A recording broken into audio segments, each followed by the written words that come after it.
Hello class, I'm going to show you how to make your persuasive writing map and then turn it into a persuasive letter. For your persuasive map, what you're trying to do is you're writing a letter to the people of the planet that you discovered in science, telling them to stop hurting the planet. They've been doing things like throwing trash into the water and cutting down trees without planting new ones, and polluting the air with driving too many cars. Polluting means making something dirty and putting something there that shouldn't be there. Okay, first things first, you'll need to put your name. My name is, of course, Miss Gelser. You'll put your name right here. To start out, you're going to want to write your opinion. What is your opinion? Well, your opinion is that you want people to stop hurting your planet. Your opinion is what you think or feel should happen. I think and feel that people should stop hurting the planet. My first example in why people should stop hurting the planet, I used one of the sentence starters from down here to help me start my sentence. I began my sentence with, in my opinion, to tell you what I am thinking. In my opinion, comma, the air is dirty from there being too many cars. The air is hard to breathe. Another example of how people are hurting the planet and why they should stop is that I strongly believe, see, I use this sentence starter down here as an example. I strongly believe the trash is making the water too dirty to drink. And I strongly believe that people are cutting down too many trees. Okay, if you need to write your opinion in your opinion box, go ahead and pause the video here. Your directions are you're going to use at least 2 sentence starters from the yellow box to help you write what your opinion is, and then give 2 examples to prove why your opinion is right. If you're ready to move on to your body of your paragraph or the orange examples, we can go ahead and begin that here. Okay, so you're thinking about what are people doing that's hurting the planet so much? Well, let's go back up to what your examples were. Your first example was the air is dirty from too many cars. I rewrote that here. The air on my planet is dirty and hard to breathe. People need to start carpooling. Notice that in my sentence, I wrote pretty much the same thing up here. I just used a couple different words and I gave a solution for what people could do. Examples are backing up your reasons. That means examples are saying why your reasons are true or correct. For example, if we carpooled, cars would not put out pollution into the air and people would be healthier. Okay, so that's one example of why people need to start carpooling. Another example about why people need to start carpooling and stop making the air dirty is another reason people should start carpooling is that the air would be cleaner, so people would not need to wear masks. Think about it. I was thinking about my fictional world, and there's a couple reasons why people wear face masks, but one of them is if the air is super, super dirty, like if you're going into a place that's very dusty or where there's tons of car pollution, people wear masks like this. Okay. So if there wasn't so many cars on my planet driving around and putting out car pollution in the air, people wouldn't need to wear those masks. Most importantly, we should be protecting the animals that are on this planet by giving them clean air to breathe. So we need to make sure our third example of why people need to stop hurting the planet is that it's making the air hard for the animals to breathe too. So if they start carpooling, the air will be easier for them to breathe. Notice I use sentence starters up here from my orange box in all of my reasons. That is really helpful for me starting a new sentence in my examples. Okay, your second reason, you should look up here and think about the second thing that people are doing that's hurting your planet. My second thing that people were doing that hurt the planet is that they're putting trash in the water and it's making the water too dirty to drink. Okay, let me show you a picture. So this is what car pollution looks like. Think about if there's too many cars on the road. If all of that smoke is in the air, it's not good for your body and it can make you sick. If people put too much trash in the water or any trash in the water at all, would you want to drink water that's had trash in it? Do you think other animals or plants want to be using that water to grow, or animals using that water to drink? Or do you think it'd make them sick? Looking at this picture as an example, I think the water with tons of trash in it would make animals super sick and not feel very good.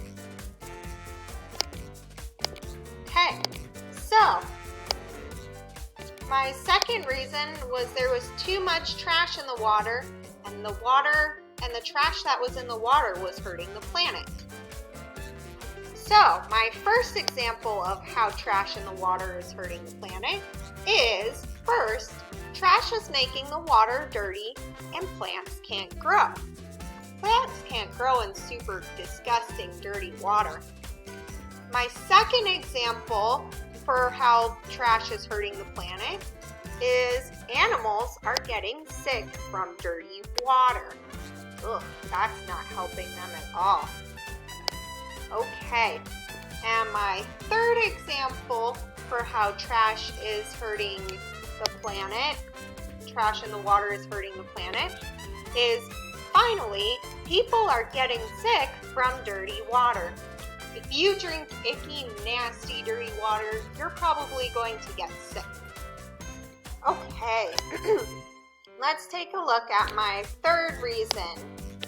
So the third thing that I said up in my examples was that people are cutting down too many trees, and that because people are cutting down too many trees, it's hurting the planet.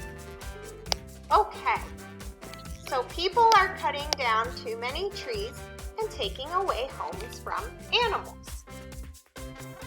My first example to show that taking down trees is hurting animals is that people are not planting more trees in their place. Okay, let me show you a picture example. Take a look at this picture on the screen. I want you to think about what would happen in a beautiful green forest if people just cut down all the trees and they didn't plant any more trees. If people just cut down all the trees but didn't put more back and plant more, that would hurt the earth and animals, right? Because then they don't have a forest and they don't have a home. My second example for how taking down trees and not planting more is hurting the planet is next, animals have to move when their homes are taken away. So when you take an animal's home away, they don't get to live by you and be in their nice city. They have to move to find a new home. And that's really hard for them. And sometimes it can be dangerous for them too. If you think about it, doing something that's dangerous for an animal can be dangerous for a lot of other things too. And it hurts more than just the animal. My third example for why cutting down trees and taking away homes from animals is bad is that, most importantly, when we take trees away from animals, they have to move to find new homes. Okay, I already said that. That's why we reread our writing, friends. What else could I say that wouldn't be a problem for taking away trees and homes from animals? Let's take a look at our picture again. Most importantly, take a look at this picture. What could happen if animal homes were taken away from them? Well, we know that they would have to move, but would we have any animals in the area to help us? Think about it. Food that you get, like eggs and milk and cheese, comes from animals. What would happen if the animal's home, all of the trees or environment the animal lived in, got cut down or taken away? Although cows don't live in forests, what if their homes got taken away and they had to move and you couldn't get food anymore? That would be a big problem for you. So my last reason could be, if animal homes are getting taken away, most importantly, there would be no more food for people. Okay. Now let's take a look at our conclusion. As you can see, people need to stop hurting the planet. So our conclusion. Before I keep going, I want to talk to you about what a conclusion is. Before we keep going, I want to share with you what a conclusion is. A conclusion is a big way to bring all of your ideas together and tie it all up. So make it nice and neat and tell everybody, summarize, say in a quick way what you're thinking and why you're right. So, when you're making a conclusion, you might want to challenge your reader. You could say things like, you should read and find out for yourself, or you should try, you won't be disappointed. You could be the expert if you want to write a conclusion. You could say, take it from me, I've read all of the Minnie and Pooh books. Each is hilarious. Or you could use convincing words like I agree and it's clear and no doubt. I chose to use convincing words in my conclusion to talk about everything I've been writing about. So in my conclusion, I said, as you can see, people need to stop hurting the planet. I'm going to go ahead and take a look at reason 1. When it says restate reason 1, all that means is take a look at reason 1 and then in just a few different words, say what reason 1 is again. Okay, in reason 1, I wrote the air on my planet is dirty and hard to breathe. People need to start carpooling. So when I say that again or restate it, I say the air on the, oh my goodness, I didn't spell that correctly. The air, people need to start carpooling to make the air clean. So people need to start carpooling to make the air clean. The garbage in the water is making people, plants, and animals sick. So looking at reason 2, I said that there was trash in the water and it was hurting the planet. I told the reader how garbage or trash in the water was hurting the planet. See how I took the same idea of what I said for reason 2, but I said it in different words? and reason